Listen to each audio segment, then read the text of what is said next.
Hello guys. तो इस video में हम डिस्कस करेंगे एक detective fiction house of fear written by Ibne Safi. हम कवर करेंगे हमारा एक introduction, historical context and then इसकी एक चैप्टर वाइज समरी जिसको हम शॉर्ट में ही कवर करेंगे एक ही वीडियो में, इसी वीडियो में। Do subscribe before we start for more content so that I can keep making videos. Let us begin now. पहले हम जान लेते हैं इब्ने साफी के बारे में। बेसिकली इब्ने साफी का रियल नाम, असली नाम था असरार अहमद। इब्ने साफी इन्होंने अपने आप को पेन नेम दिया था, यानी सूडोनेम दिया था, जो ये चाहते थे कि इनकी लिटरेरी वर्क्स के राइटर की तरह लिखा जाए। बेसिकली एक फिक्शन राइटर, नॉवेलिस्ट और पोएट थे जो कि उर्दू में लिखते थे। ये जो वर्ड है इब्ने साफी, ये भी एक पर्शियन वर्ड ही है। बेसिकली इब्ने साफी का जन्म 1928 में हुआ था और इनकी डेथ 1980 में। हमने एक बेसिक इंट्रोडक्शन ले लिया है हमारे फिक्शन राइटर का। तो अब हम बात करते हैं डिटेक्टिव फिक्शन की। क्योंकि ये फिक्शन ही एक डिटेक्टिव फिक्शन है तो आपको अपने आंसर्स में इंट्रोडक्शन लिखने के लिए इसके बारे में थोड़ा लिखना पड़ेगा। तो बेसिकली एक सब जॉनरा है क्राइम फिक्शन का। ऐसी नॉवेल्स में, ऐसी फिक्शंस में जो प्रोटैगनिस्ट होते हैं, जो मेन कैरेक्टर होता है, वो एक डिटेक्टिव होता है जो कि हमेशा ही कोई मिस्ट्री या मर्डर सॉल्व कर रहा होता है। एक सीक्रेसी मेंटेन रहती है थ्रू आउट इस नॉवेल में। एलिमेंट ऑफ सरप्राइज भी होते हैं। इस जॉनरा में जो फर्स्ट डिटेक्टिव स्टोरी थी वो थी the murders in the Rue Morgue. It was written by Edgar Allan and published in the year April 1841। अब शुरुआत करते हैं, हम आगे बढ़ते हैं। हमारे फर्स्ट चैप्टर की शुरुआत कुछ इस तरीके से होती है कि हमें हमारे प्रोटैगनिस्ट अली इमरान से इंट्रोड्यूस करवाया जाता है। अब इमरान कहीं जाने के लिए रेडी हो रहे हैं, अपनी टाई ठीक कर रहे हैं और हमें ये देखने को मिलता है कि टाई ठीक से नहीं सेटल कर पा रहे हैं और उसी बात से थोड़ा सा इरिटेट हो जाते हैं। दिस शोज कि उनका बिहेवियर थोड़ा चाइल्डिश है। स्टोरी आगे बढ़ती है। अब हमें ये पता चलता है कि इमरान जो है ना, वो चाइल्डिश बिहेव करने का ट्राई करते हैं, वो नॉनसेंस बनने का ट्राई करते हैं, जबकि असलियत में वो एक डिटेक्टिव हैं। वो अपनी आइडेंटिटी को छुपा रखना चाहते हैं ताकि कोई भी उसको समझ ना पाए। उनकी जो चालाकी या फिर उनकी जो इंटेलेक्चुअल पावर है उसको कोई जान ना पाए। इनकी बहनें भी इनको मिलने आती हैं चैप्टर 1 में और इनको याद दिलाती हैं कि ये मूवी देखने जाना था। पर इमरान कहते हैं कि मैं तो पूरी तरह भूल ही गया था। ये दिखाने के लिए बोलते हैं कि मतलब वो चाइल्डिश हैं या फिर वो इतने ज़्यादा बुद्धिमान नहीं है, चीज़ें याद नहीं रहती उन्हें। इसीलिए फॉरगेटफुलनेस दिखाने के लिए, अपनी एब्सेंट माइंडेडनेस दिखाने के लिए ये ऐसा बिहेव करते हैं। हमारी स्टोरी आगे बढ़ती है। अगले चैप्टर में हमें एक कैरेक्टर फयाज से इंट्रोड्यूस करवाया जाता है। अब इनका जो रोल है ना, वो समझ लीजिए शेरलॉक होम्स में डॉक्टर वॉटसन के जैसा है। ये वो इंसान है, जो फयाज है वो इंसान है जो कॉम्प्लिकेटेड मर्डर केसेस को इमरान तक लेके आते हैं। इमरान को लगता है कि वो ऐसे केसेस सॉल्व कर सकते हैं क्योंकि इमरान अपने आप को बहुत ही सुपीरियर और इंटेलेक्चुअल मानते हैं, जबकि इमरान दूसरों के सामने बहुत ही ज्यादा फनी बिहेव करने का ट्राई करते हैं। फयाज के साथ भी फनी बनते हैं, पर एक तरीके से फयाज को पता है कि ये एक डिटेक्टिव है। इस बार फयाज जो केस लेके आए हैं ना, वो केस है एक ओल्ड बिल्डिंग का। एक ओल्ड बिल्डिंग में मर्डर हुए हैं। फयाज बताते हैं कि ये मर्डर ना एक ऐसी बिल्डिंग में हुआ है जो 5 साल से बंद थी। फयाज इस मर्डर की डिटेल्स देते हैं इमरान को और ये बताते हैं कि जिसका मर्डर हुआ है ना, मर्डरर ने, यानी कि जो खूनी है असली में, उसने कुछ इस तरीके से खून किया है कि बॉडी में हर 5 इंच के बाद उसने बिल्कुल सीधे तरीके से चाकू को और डैगर को उसमें डाला है, उसको मारा है, डैगर से, नाइफ से मारा है। तो मतलब जो मर्डरर है उसकी कुछ तो प्लानिंग रही है कि वो एक स्ट्रेट लाइन में ही मार रहा है और बिल्कुल एग्जैक्टली 5 इंचेस के गैप में मारा है। इमरान अगेन थोड़ा जोक वो करने लग जाते हैं। उसके बाद थोड़ा सीरियस होके फयाज से पूछते हैं कि आप मुझे बताओ कि इस बिल्डिंग के ओनर कौन है। तो फयाज बताते हैं कि एक रेप्यूटेड जज हैं इसी गांव के, जो यहाँ के बिल्डिंग के ओनर हैं। अगेन इमरान जोक करने लग जाते हैं कि मैं तो जज की बेटी से शादी करना चाहता हूँ, क्योंकि आपको पता है वो अपनी आइडेंटिटी छुपाना चाहते हैं, इसलिए हमेशा जोक करते रहते हैं। चैप्टर 3 की शुरुआत होती है हमारी। अब ना अगले दिन इमरान फयाज के घर जाते हैं। इमरान गए हैं फयाज के घर। फयाज के घर एक गेस्ट आई हुई है राबिया नाम के। अब राबिया ऑब्वियसली एक लेडी हैं और इमरान कोई वो मौका नहीं छोड़ते हैं फ्लर्ट करने का, तो वो अगेन रबिया से फ्लर्ट करने लग जाते हैं। इसी बीच में डिनर स्टार्ट हो जाता है, डिनर करते हैं अब ये लोग। अब इसी डिनर के दौरान इमरान पूछते हैं फयाज को कि तुम मुझे इस मिस्ट्री के बारे में और इंफॉर्मेशन दो। तो अब फयाज इंफॉर्मेशन देते हैं, थोड़ी इंपॉर्टेंट है, ध्यान से सुनिएगा। कि ये कहते हैं कि जज के कुछ फ्रेंड्स हैं, उन्होंने ही ये बिल्डिंग को खरीद लिया था, ये उन्हीं की प्रॉपर्टी थी। और लगभग 5 साल पहले जज साहिब को एक लेटर आता है उसी बिल्डिंग से, जिस लेटर में लिखा होता है कि जज के फ्रेंड ने लेटर लिखा है कि मेरी तबीयत ठीक नहीं है और मैं ज़्यादा टाइम जिंदा नहीं रहूंगा। और वो जज साहिब को कुछ बताना भी चाहते थे, मरने से पहले कुछ बहुत इम्पोर्टेंट बताना चाहते थे। और यही लेटर पढ़ के जो जज हैं वो भी अपने फ्रेंड के घर उस बिल्डिंग में जाते हैं, पर जितने टाइम तक वो वहां पहुंचते हैं उतने टाइम तक इनके फ्रेंड मर चुके होते हैं। और थोड़ी इन्वेस्टिगेशन करते हैं, देखते हैं इधर, पर उन्हें कुछ समझ नहीं आता कि इधर क्या हुआ था या मुझे मेरा फ्रेंड क्या बताना चाहता था। इसके बाद इसी चैप्टर 3 में फयाज एक चाबी देते हैं हमारे डिटेक्टिव को, ये कह के कि ये इस बिल्डिंग की चाबी है। पर फटाफट देखते ही इमरान पता लगा लेते हैं कि वो जो चाबी उन्होंने दी है ना, वो ओरिजिनल चाबी नहीं, डुप्लीकेट चाबी है, क्योंकि उस चाबी पे कुछ वैक्स के पार्टिकल्स चिपके हुए होते हैं। स्टोरी आगे बढ़ती है, हम चैप्टर 4 की तरफ पहुंच जाते हैं। अब इस चैप्टर में ना फयाज और इमरान उस घर जाते हैं, उस बिल्डिंग में जाते हैं जहाँ पे मर्डर हुआ होता है। और वहां जाते ही क्या देखते हैं कि वहां पे एक और मर्डर हो गया है। और इस बार मर्डर हुआ है एक जवान लड़के का।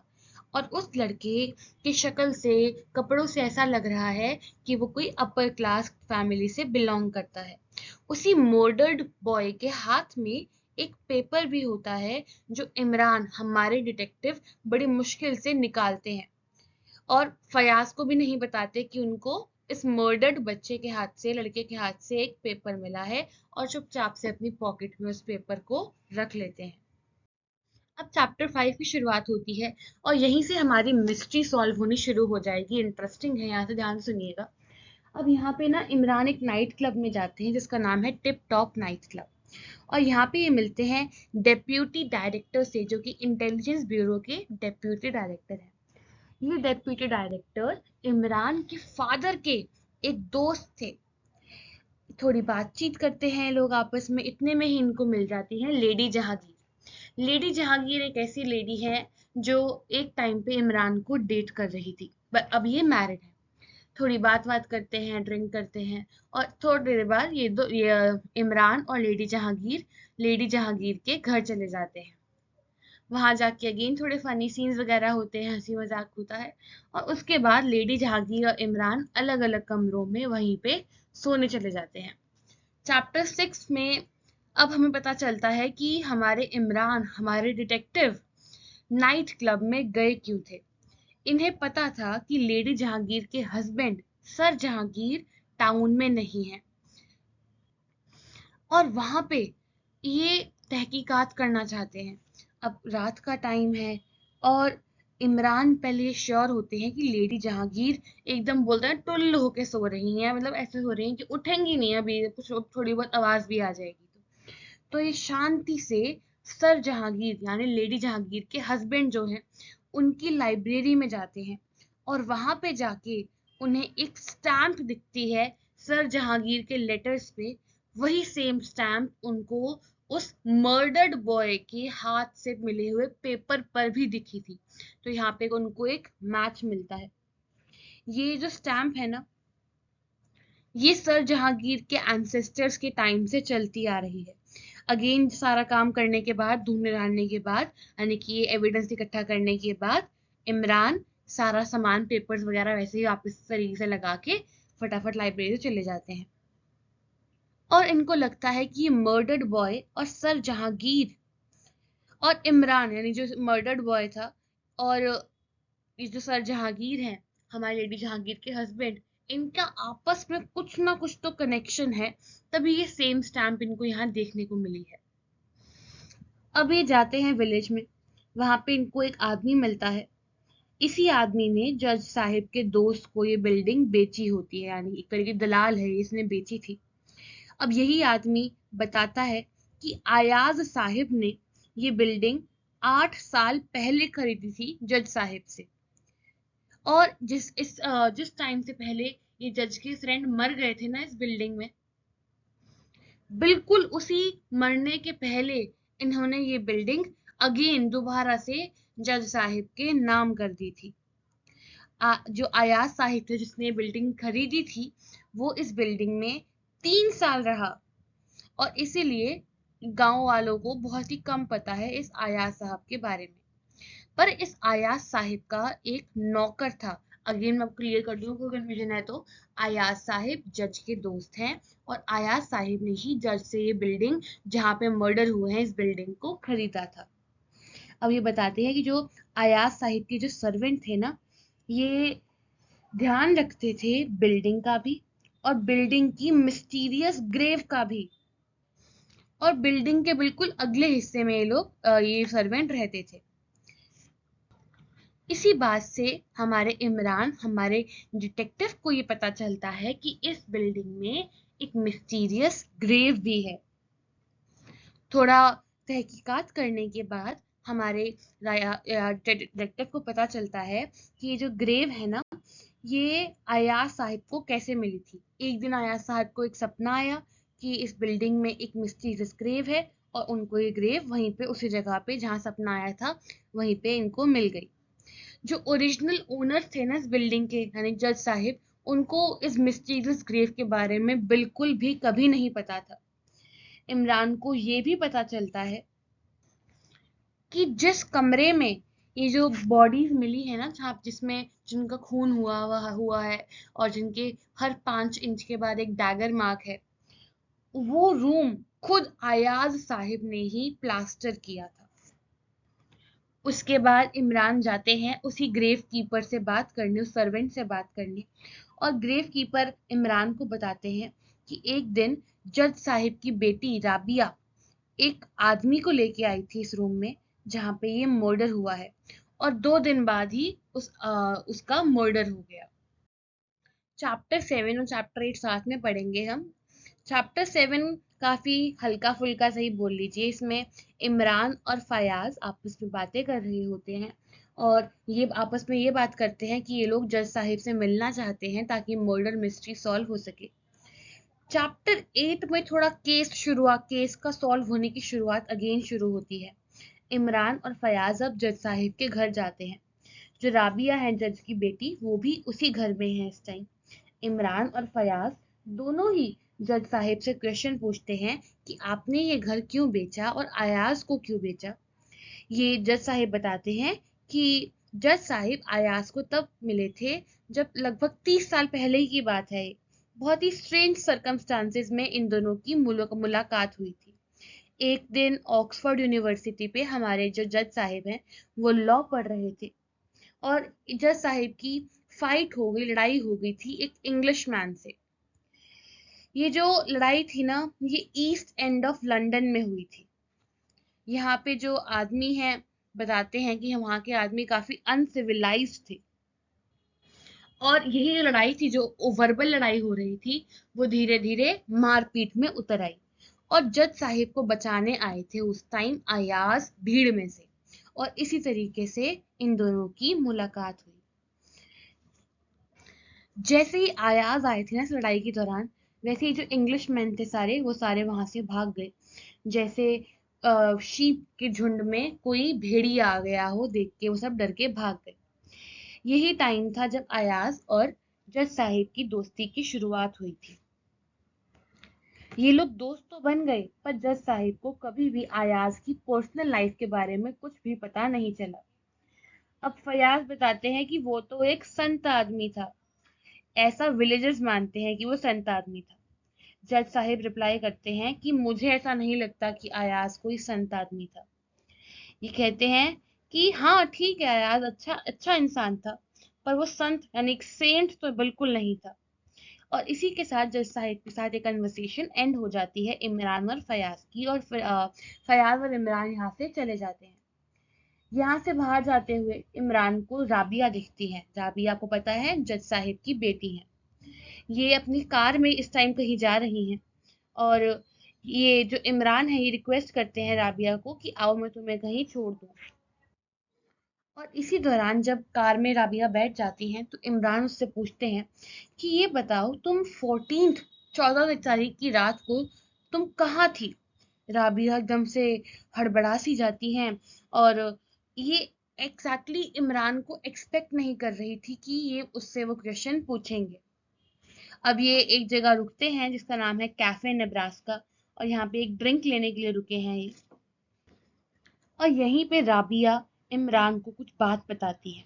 ये बताती हैं कि ये एक आदमी को मिली थी सर जहांगीर की बर्थडे पार्टी में। ये जो आदमी है ना, इसने राबिया से उस बिल्डिंग की कीज ले ली, डुप्लीकेट कीज बनवाई, और फिर उसको राबिया को ये कीज वापस कर दी। ये बताती हैं कि ये इस आदमी को टिप टॉप नाइट क्लब में ही मिली थी, जिसने ये चाबियां से राबिया से ली थी, जज के घर की, जो ओरिजिनल जो अयाज का घर था। इसी बारे में चैप्टर 9 में अभी इमरान सोच ही रहे होते हैं कि इतने में राबिया आती हैं और बताती हैं कि जिस आदमी की ये बात कर रही हैं जिसने चाबियां ली थी, वो अभी अभी इस बार में आया है। इमरान फिर कहते हैं राबिया को तुम चले जाओ यहाँ से, और इमरान खुद उस आदमी का पीछा करने लग जाते हैं। अनदर दूसरे टेबल में बैठ जाते हैं उसी आदमी के बिल्कुल सामने होके ये लोग। और थोड़ी ही देर बाद एक दूसरा आदमी भी आता है, और उस मैन के साथ राबिया ने जिसके बारे में बताया है उस आदमी के साथ बैठ जाता है। इमरान आराम से उन दोनों की बातें सुन पा रहा है। ये जो दोनों हैं, ये दोनों बात कर रहे हैं कि कैसे हर चीज जो इनकी उन्होंने प्लान करी थी उसकी गड़बड़ होती जा रही है, और कैसे उनको ये कोई टास्क है जो इनको आज ही फिनिश करना है। सारी इंफॉर्मेशन लेने के बाद इमरान फयाज को कॉल करते हैं और पुलिस पेट्रोल को इन्फॉर्म करने को बोलते हैं कि 1 घंटे के अंदर अंदर उस हाउस ऑफ मर्डर के पास मिलो। अगेन वो इन दो आदमियों की कन्वर्सेशन को सुनने लग जाते हैं, और उनको इसी कन्वर्सेशन के दौरान सुनने को मिलता है कि एक ओल्ड मैन का रेफरेंस दे रहे हैं, किसी बूढ़े आदमी की दोनों बात कर रहे हैं। और इसके बाद ये दो आदमी किसी कार में चले जाते हैं, और इमरान उनका टैक्सी में पीछा करते हैं। कहीं पे रुकते हैं वो लोग, और वहां पे कोई जगह है वहां चले जाते हैं दो आदमी जो है। इमरान थोड़ी देर के लिए इनका पीछा नहीं कर पाता है क्योंकि वो गुम से जाते हैं, पर उसको इमरान को थोड़ी देर बाद एक बूढ़ा आदमी दिखता है, और इंस्टिंक्ट इसको इंस्टिंक्ट आता है कि मुझे इस बूढ़े आदमी को फॉलो करना चाहिए। इमरान देखते हैं कि ये बूढ़ा आदमी एक घर में एंटर कर रहा है, और इमरान भी उनके पीछे पीछे उस घर में चले जाते हैं। और वहां अंदर जो कन्वर्सेशन हो रही है किस दो आदमियों के बीच में, उसको सुनना शुरू कर देता है। जब वो सुन ही रहे होते हैं तो इमरान को अंदर से दो आदमी फटाफट दरवाजा खोलते हैं और अंदर खींच लेते हैं। ओल्ड मैन जो है ना, ये बूढ़ा आदमी, ये कोई विक्टिम नहीं है, ये इस गैंग का हेड है। इमरान अगेन ट्राई करता है ऐसे दिखाए कि मैं तो कोई स्टूपिड फूल हूँ, मैं तो ऐसे ही हूँ, यहाँ पे कुछ नहीं है, मैं पागल हूँ, ऐसा ट्राई करता है। जैसे ही ये आदमी इमरान को पकड़ने का ट्राई करते हैं, वैसे ही इमरान अपनी पॉकेट से एक डॉल निकालता है, उस डॉल की टमी को दबाता है, और उस डॉल की मुंह से कुछ पीला धुआं निकलना शुरू हो जाता है, जिससे सबको कफ होने लग जाती है, सब खांसने लग जाते हैं। इमरान उसके बाद लाइट बंद कर देता है, और इमरान उस बूढ़े आदमी का बैग लेता है और वहां से भाग जाता है।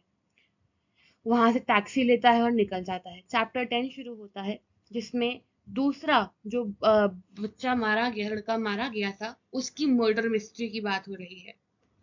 अब ये एक दूसरी मर्डर मिस्ट्री है, जो उसी हाउस ऑफ मर्डर के पास किसी बच्चे की डेड बॉडी मिली है। अभी जो बच्चे मतलब यहाँ पे कोई यंग बॉय की बात हो रही है। अब ये जो बॉय है, इसने लेदर पैंट्स पहनी हुई है, एक जैकेट पहनी हुई है। ये वही आदमी है जिसको इमरान पहले बार से बाहर निकल के फॉलो कर रहा था। ऐसा लगता है कि इस आदमी को सीधा शॉट किया गया है, पर गांव वाले कहते हैं कि हमने तो कोई भी गन की आवाज नहीं सुनी।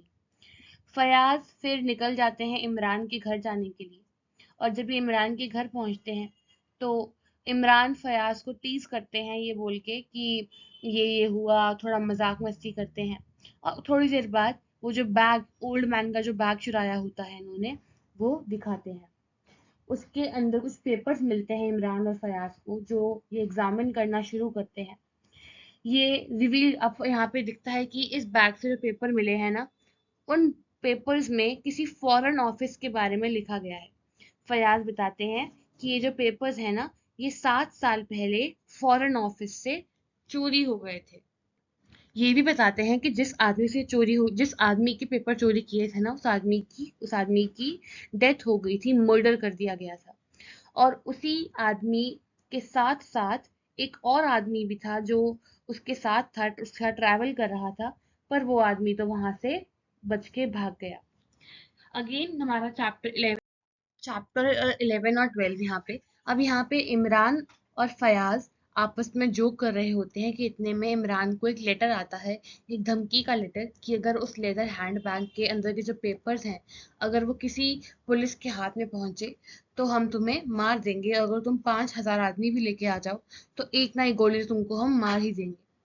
तो इमरान और फयाज डिसाइड करते हैं कि हम उस हाउस ऑफ मर्डर में जाएंगे और वहां जाके कुछ सबूत इकट्ठा करेंगे। अब इमरान और फयाज वहां जाते हैं। जितने में फयाज उस ग्रेव कीपर का ध्यान भटकाते हैं, उतने में जो इमरान है वो उस घर की छानबीन करने चले जाते हैं, और वहीं पे उनको एक सीक्रेट बेसमेंट मिलता है। और फयाज और उसके जो ग्रेव कीपर है, उनको भी एक सीक्रेट प्लेस मिलती है जहाँ पे सारी नाइफ छुपाई गई होती हैं, वहीं से डिसअपेयर हुई होती हैं। इतने में ही फयाज को जो ग्रेव कीपर है वो मार कर, सिर पे मार कर वहां से भाग जाता है। इमरान फयाज के पास वापस आते हैं और बताते हैं कि मैं इस फॉरेन ऑफिस के बाकी के पेपर्स को ढूंढ रहा हूँ, एंड बेसिकली उनको इसी घर में बाकी के पेपर्स भी मिल जाते हैं। हमारी स्टोरी आगे बढ़ती है चैप्टर नंबर 13 एंड 14 के साथ। चैप्टर 13 में इमरान को एक थ्रेट कॉल आती है, जिसमें ये कॉल करने वाला बोल रहा होता है कि लेदर बैग पेपर के साथ तुम रेस कोर्स पे आके छोड़ जाओ। इमरान ये कन्वर्सेशन को सीरियसली नहीं लेता, उसका मजाक उड़ाता है, और ये भी कहता है कि अगर तुम्हें ये हैंड बैग वापस चाहिए तो 10,000 रुपीज लेके आओ। फिर थोड़ी देर बाद इमरान उसी थ्रेड कॉल करने वाले को कहते हैं कि मैं तुम्हें ये बैग दे दूंगा, तुम रेस कोर्स पे नहीं, टिप टॉप नाइट क्लब में आना। चैप्टर 14 की शुरुआत होती है। अब इसमें Imran tip top night club में जाते हैं इस हैंडबैग के साथ, और यहीं पे इनको लेडी जहांगीर मिलती हैं। उसके बाद वो एक टेबल पे जाके बैठ जाते हैं उस आदमी का इंतजार करते हुए जो ये बैग लेने आने वाला है। एक आदमी आता है और इमरान उस आदमी को ये बैग दे देते हैं, पैसे ले लेते हैं और कहते हैं कि तुम यहाँ से जल्दी जल्दी से चले जाओ।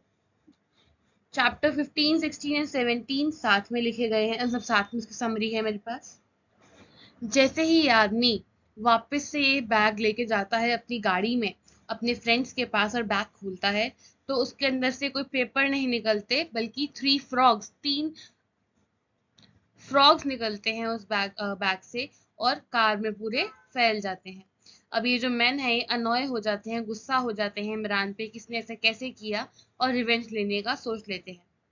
इमरान को पता है कि ये जो आदमी है ये नाइट क्लब में वापस आएंगे इमरान को ढूंढते हुए, और जल्दी से बैग देने के बाद इमरान फयाज को कॉल करते हैं कि तुम आके मुझे फटाफट यहाँ से ले जाओ। ये फयाज का वेट ही कर रहे होते हैं कि उनको ये वो बूढ़ा आदमी दिखता है जो इस गैंग का लीडर था और जिससे इमरान ने ये बैग चुराया था। ये बूढ़ा आदमी इमरान के पास आता है और अपनी रिवॉल्वर दिखा के इमरान को धमकाता है और इमरान को पेपर्स के बारे में पूछता है। अनएक्सपेक्टेड मूव ये होता है कि इमरान ओल्ड मैन को पंच कर देता है और उससे वो रिवॉल्वर छीन लेता है। इतने में ही सर जो फयाज है वापस आ जाते हैं, और फयाज आके इस बूढ़े आदमी की जो बियर्ड है उसको खींचते हैं और दिखता क्या है कि ये तो सर जहांगीर थे, जो कि असलियत में एक फॉरेन स्पाई हैं। ये पता चलता है कि जिस आदमी की मौत हुई थी, जिससे पेपर्स चुराए गए थे, वो असलियत में अयाज था। उसके पास आधे पेपर्स थे और आधे पेपर्स किसी और के पास थे। जो क्रिमिनल्स थे उनको अयाज को मार के सिर्फ आधे ही पेपर्स मिल सके, इसलिए वो बाकी के आधे पेपर्स ढूंढते हुए निकले थे।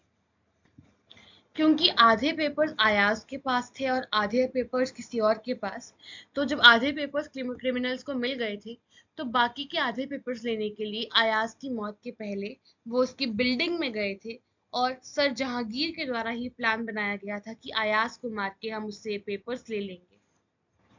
अब असलियत ये सामने आती है कि अयाज की डेथ हुई ही नहीं है।